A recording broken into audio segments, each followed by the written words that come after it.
All right, we're going to go ahead and get into class 4A here. Not a whole lot of changes in the rankings, so probably won't spend a whole lot of time on that. Of course, it's been 2 weeks, and like I said in the past episodes, if you haven't been watching the last two, for Class 2A and Class 3A, didn't do it last week because we were at the 4A state volleyball tournament. If you, of course, a lot of teams from this class probably already knew that from watching the state volleyball tournament, but back on it this week, getting ready to go, and just gonna go ahead and get into the rankings here real quick because I don't think there's a whole lot of explaining that needs to be done on the rankings here beforehand. So we're just gonna go ahead and get into it here. But before we do, if you haven't already, subscribe to us here on YouTube. Hit the notification bell if you want to know when we go live or upload a new video here on the Arkansas Sports Network.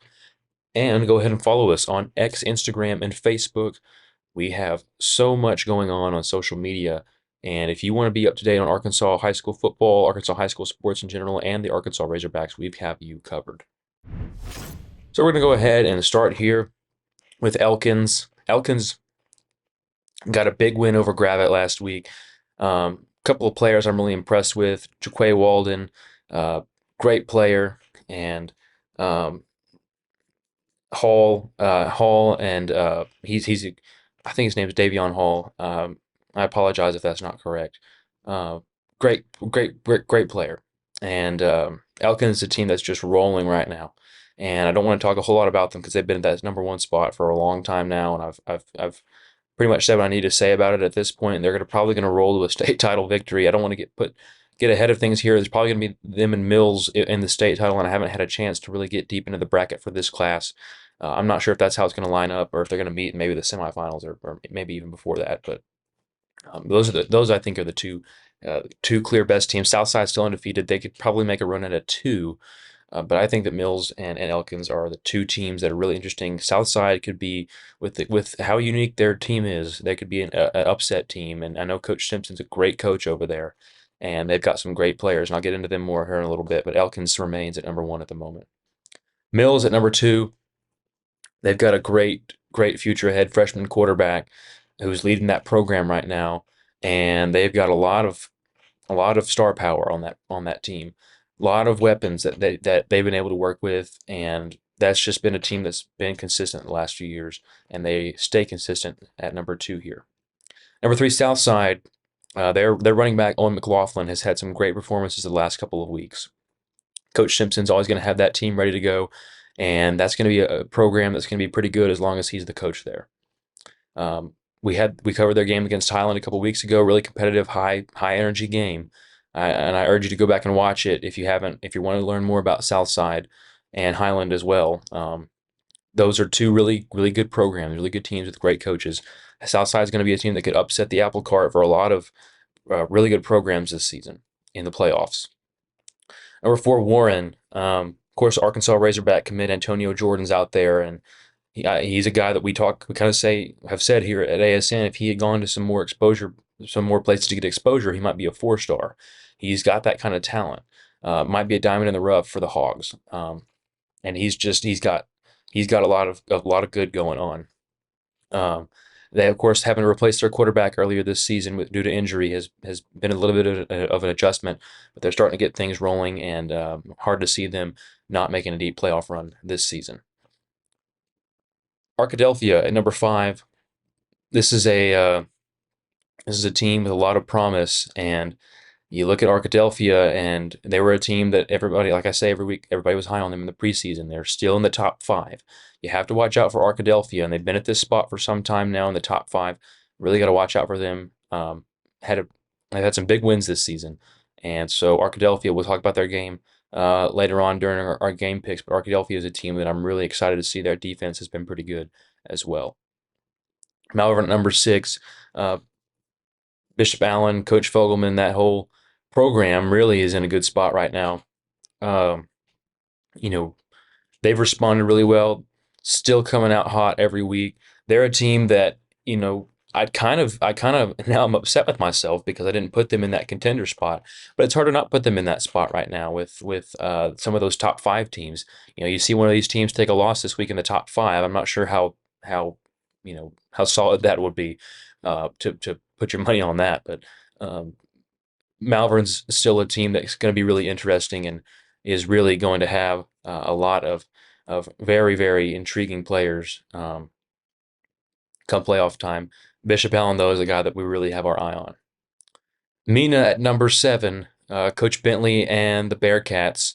You look at them, and man, tough loss. Uh, Excuse me, not tough loss. Goodness, what am I saying? Um, they're undefeated right now. Um, Gosh, I'm thinking of something else. I apologize. Um, they're undefeated right now, and they have a big matchup for the conference title. They beat Clinton last week, 24-7. Brody Peters and Hernandez, who's a great kicker, by the way. Brody Peters is one of the guys that makes it run there. Michael Sullivan at quarterback. They've got some guys there at Mina. They're going to have a tough task with our number 8 team, Dardanelle. And I'm going to talk about that game later here on. Uh, but Dardanelle has looked very, very good. They beat Pottsville last week, and that's just it's going to be a tight game. And I'm going to talk about it a little bit more here in a second. We're going to move on to Dardanelle here. Coach Vega and his son, quarterback Creed Vega. Those two guys are big names in the state at this point. Coach Vega and Creed Vega, father-son combo there. They've got so much potential over at Dardanelle. Had a tough loss to Elkins earlier in the season, and Elkins, the way that they're steamrolling everybody right now, Dardanelle might have just run into a bad spot. Um, but Dardanelle's a team that I really am very confident about, but I feel the same way about Mina. So I'm going to talk about that game here later on in just a second. But then we're going to go on and move to Gravette at number 9. They drop a couple spots because of their loss to Elkins, but it's hard to drop them very much because Elkins is so talented this season. They kind of put themselves in a decent spot towards the end of the game there, but unable to pull it out against Elkins, and they stay in our top 10 at number 9. At number 10, Highland.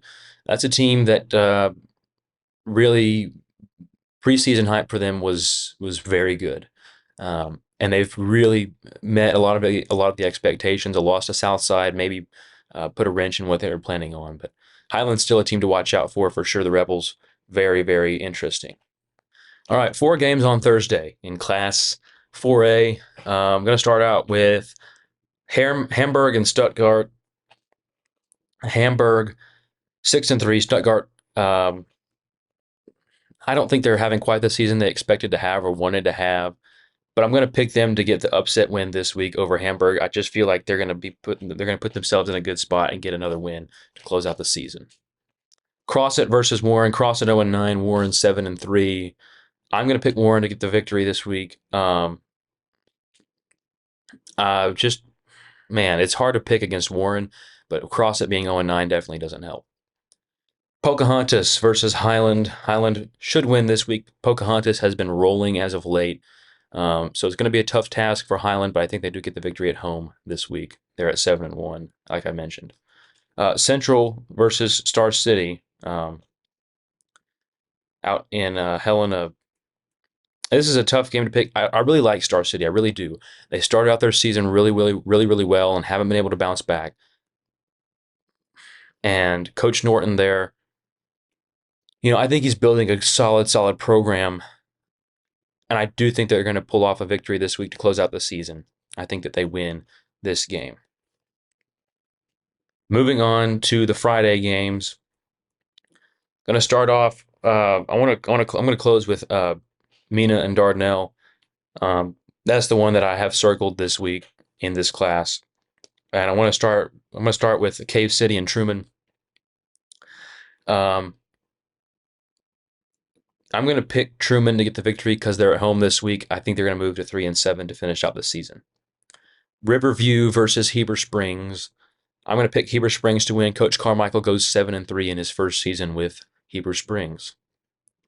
Blytheville versus Southside Charter. I'm going to pick Southside Charter to win over 3-5 Blytheville. Ozark versus Clinton. Ozark 4-5. Clinton 8-2. Clinton has gotten off to a solid start this season. I'm going to pick Clinton to get the victory in this one. Dover and Pottsville, 2 teams that are pretty close to each other in the River Valley.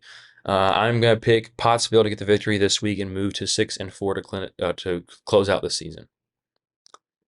Arkadelphia versus Malvern. This is a great game, and it does rival Dardanelle versus Mina. Arkadelphia is a team that's looking to prove that they're for real, and I think they have done a lot of things to prove that so far this season. But Malvern's a different animal; they're undefeated right now. If they close out their season 10-0, you're really talking about them, moving up in the rankings and really being one of the favorites to win the class. Uh, because it's at Malvern, I'm going to pick the Leopards to win, and that might be an upset pick because Arkadelphia is ranked higher than they are. But I do think that Malvern's got a lot of good things going for them right now. I think they're going to win this week. Prairie Grove versus Lincoln.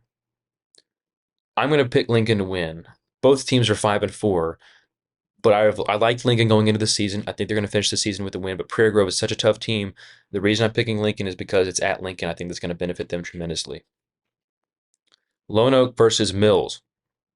Lone Oak is a team that's performed really well in conference, um, but Mills is a team that's undefeated right now.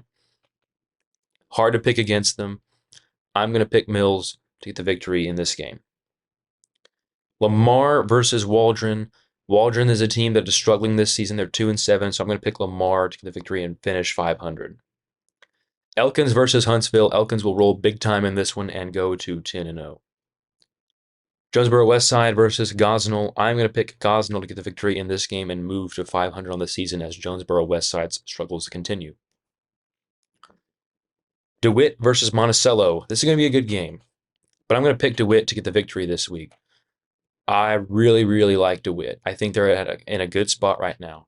I love Corey Graham's game. I think that he's got so many good traits. And you look at the way that he's performed over the season. I got to watch him against Star City in person, and he's just a different animal. He's a big play machine. I'm going to pick DeWitt to get the victory this week. Central Arkansas Christian versus Forest City. Both teams maybe haven't had the season they really wanted to have. Coach Swinton you can tell he's proud of what he's been able to build with his program, and he's really proud of the future of that program. He's got some great guys at that program that he's going to be able to use in the future to build his program off of. Um, and I think that he's going to beat CAC this week, and they're going to have a nice close to their season. Green Forest versus Berryville. I'm going to pick Green Forest to win this game and close out their season 4-6. Bald Knob versus Little Rock Hall. I'm going to pick Little Rock Hall to win this week and move to 3-7. Now, keep in mind, whenever I say close out the season, I don't mean the season as in the entire season. The season's over. I mean close out the regular season. I feel like I need to clarify that whenever I say close out the season. I'm not talking about the playoffs. I'm talking about the regular season here. A lot of these teams I'm talking about closing out the season, they won't make the playoffs, but a lot of these teams that I'm saying they will make the playoffs. So I just want to clarify that real quick. Gentry versus Gravett. Going to be a good game. Both teams 8-1. Both teams losses to Elkins. I'm going to pick Gravett to get the victory this week and bounce back from a tough loss to Elkins last week. Bauxite versus Harmony Grove Haskell. I think Bauxite's going to get the win here. They're a team that, man, have they struggled. They lose their quarterback earlier in the season to injury. But they're a team that I think is going to bounce back this week and get a victory over Harmony Grove Haskell. Fountain Lake versus Ashdown. I think Ashdown's going to win here and move to 5-5 to close out their regular season. Nashville versus Genoa Central. Nashville will roll big time in this one and finish the season 6-4. So the big one this week is Mina versus Dardanelle. Dardanelle is ranked number 8, Mina number 7. I'm going to pick Dardanelle. It's a home game for them, and I think that Creed Vega is just unstoppable. Now, Coach Bentley and the Mina Bearcats can prove me wrong. Wouldn't be the first time, believe me. But Dardanelle is so explosive offensively. Creed Vega is one of our guys that's in the running for our D3 Auto Sales MVP of the year. He puts up big numbers every week. He's an unstoppable force. I'm going to pick Dardanelle to win, but this game could come down to an overtime, really. I mean, it's going to be that close. Dardanelle, though, I think they've got it this week. I think that home field advantage is what clinches it for them. So that's going to do it this week for Class 4A. Got some very exciting games. Going to have some tough tests down towards the playoffs, but that's going to do it for Class 4A this week. I'm Carson Ward for the ASN Ranking Show, signing off.